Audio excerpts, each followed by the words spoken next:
Squiz Kids acknowledges the traditional owners of the lands on which we podcast, the Turrbal and Combermary people.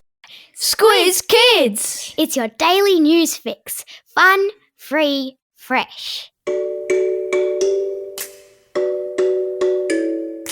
Hello and welcome to Squiz Kids Today, your fresh take on what's happening in the world around you. I'm Bryce Corbett. It's Monday, July 21. In Squiz Kids Today, ancient ice in secret lab, shark dancing in the Bahamas, how maths and soccer combine, and Pikachu takes on the Fantastic Four.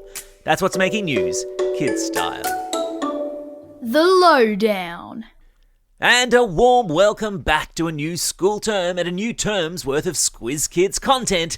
It's great to be back in all of your ears. And we start this new term with news out of England, where scientists are about to defrost a block of ice more than 1.5 million years old to discover what our planet was like way back then. A cylinder of ice was drilled from the icy depths of an ice sheet in Antarctica months ago and has been kept in a top-secret underground icy laboratory in England, ready for scientists to slowly thaw it out this week. Over a period of the next 7 weeks, in fact, as it slowly turns from ice and back into liquid, the scientists will examine the ancient dust, volcanic ash, and even tiny specks of algae that are trapped inside it. Messengers from our ancient planet.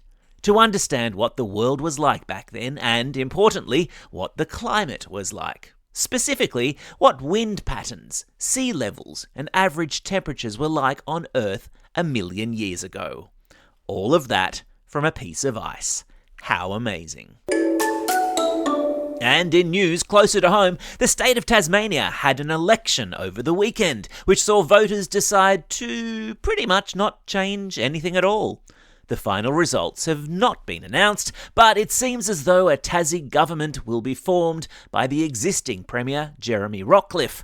But it will be something called a hung parliament, meaning neither side has won convincingly.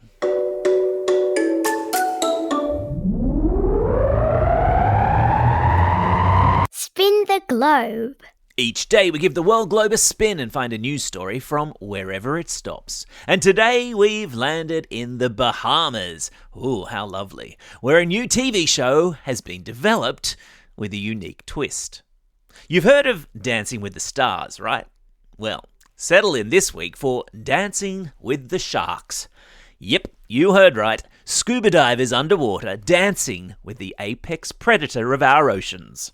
Hammerheads, tiger sharks, nerf sharks, they're all contestants in this trippy new TV show on the Discovery Channel during Shark Week this week. And it turns out that these sharks have rhythm. Pirouettes, spins, flips and turns are all performed in an underwater ballet with some pretty brave scuba divers. Tell you what, I think I'll stick to dancing on the sand. Just call me Rio.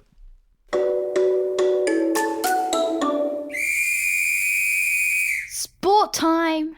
Maths and sport. They have nothing in common, right? Wrong, because maths is involved in all aspects of life, including sport, as has been revealed this weekend. Now, you may have seen England and Sweden forced into a penalty shootout in their Euro 2025 soccer quarter-final over the weekend. Well, elite players have now revealed how they use statistics to succeed when it comes to penalty shootouts. Those taking the shots at goal spend weeks beforehand studying the habits of goalkeepers, especially how many times they dive to their left to stop the ball and how many times they dive to their right. And goalies use statistics too, with photos emerging at the weekend of the Swedish goalkeeper looking at a sticker on her water bottle with the names of the whole English team and beside each name a statistic on whether they tended to kick to the left, the right, or straight down the middle. Now that is clever.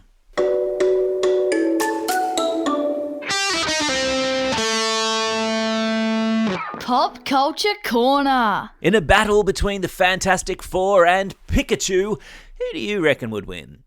Well, you're about to find out, because this week marks an epic showdown between the two.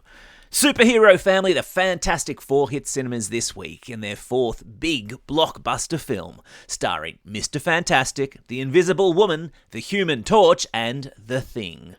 But it's Pokemon favourite Pikachu who will be commanding all the attention tomorrow when the Pokemon Presents live stream takes place, revealing everything coming up for the fictional creatures, from their trading card game to collaborations with big fashion houses. A teaser photo dropped over the weekend of Pikachu and a set of DJ decks, prompting speculation that we could be in for a new rhythm game. And for the mums, dads, and possibly even grandparents listening out there, Madonna has a hotly anticipated re-release of her Ray of Light album coming up later this week. Get your dancing pants on, people.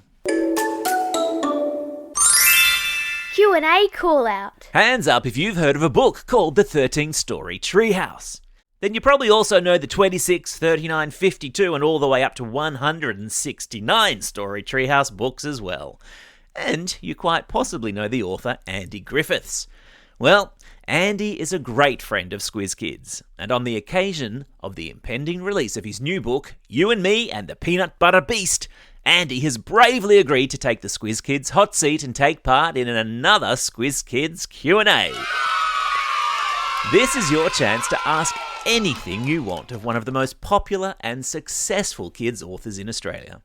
How and where does he write? How does he come up with his kooky ideas? Who was his favourite author when he was your age? What's his favourite ever story in the treehouses and why? Does he have a pet? What does he do when he's not writing? Any question at all. And here's the fun part. The 10 best questions will win a copy of Andy's new book, and the best question, as judged by Andy, will win a double pass to see him in person, like IRL, at his Opera House show in Sydney in September. So, don't just sit there, send in your questions already. Email them to squizkids@thesquiz.com.au, but make sure you do it before Tuesday, August 5. Time for the quiz. This is the part of the podcast where you get to test how well you've been listening. Question number 1. To which frozen continent did scientists go to drill a cylinder of ancient ice to slowly melt and study? Yeah, that's right, they went to Antarctica. Question number 2. Which two countries were involved in a penalty shootout in the Euro 2025 semi-finals last week, and in which a goalie used her maths to save goals? Well done if you said England and Sweden. Question number 3. Mr. Fantastic, Invisible Woman, The Thing. I want you to name the missing member of the Fantastic Four superhero family. Well done if you said the Human Torch.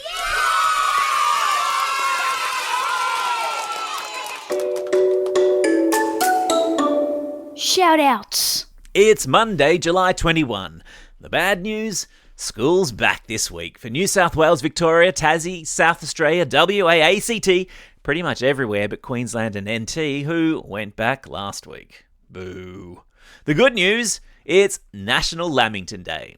So, wrap your chops around one of those babies today. Today is also a special day for these Squiz Kids celebrating a birthday today and tomorrow. Florence from Samford, Emily from Artarmon, William from Raceview, Richie from Oran Park, Lenny and Phoebe from Eglinton, Esther from Westbury, Frankie from Maruka, Holly from Vermont South, Norrin from South Ripley, Ella from Perth, and Ella from Fremantle. And a lot of you celebrated a birthday during the recent school holidays, whilst the Squiz Kids team were having a well-earned rest. And we don't want you to miss out on a shout-out, so we're working our way through all of these shout-outs over the coming week. And I reckon to help us out, we're going to need the old birthday reggae tune. Hit it. And it's a happy belated birthday to Joshua, Ginger and Oliver from Forest Lake, Rossi and Sia from Vermont South, Ben from Paraburdoo, MacArthur from Lilydale, Gabe from Warwick, Faith from the Gold Coast, Hamish and Alessandro from Exeter, Vance from Dubbo, Elijah from Hammond Park, Jasmine from West Albury, Georgia from Parkinson, Layla and Ailey from Wagga Wagga, Paul from Yass, Bailey from Bradbury, Eden from Maxville, Frank from Whitfield, and Tora, who's listening all the way over there in Hong Kong. And a reminder that classroom shoutouts will resume next week. Otherwise, don't forget, if you've got a birthday coming up and you want a shout out, or if you're after a classroom shout out, drop us a line at squizkids@thesquiz.com.au. Well, that's all we have time for. Thanks for listening to Squiz Kids today. We'll be back again tomorrow with a brand new Squiz the World episode in which we're heading to the tiny country of Luxembourg in Europe. It's a cracker. In the meantime, get out there and have a most excellent first day back. Over and out.